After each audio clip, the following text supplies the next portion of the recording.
బీహార్లోని గంగా నదిపై సుల్తాన్గంజ్ అగ్నావాని ఘట్ వంతెన నిర్మాణంలో ఉండగానే మూడోసారి కూలిపోయింది. దీంతో పనుల్లో నాణ్యత, ప్రాజెక్టు డిజైన్లపై అనుమానాలు తలెత్తుతున్నాయి.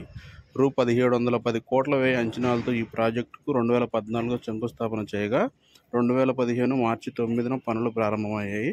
2022 జూన్ 30న, గత ఏడాది జూన్ 4న బ్రిడ్జిలోని కొన్ని భాగాలు కూలిపోయాయి.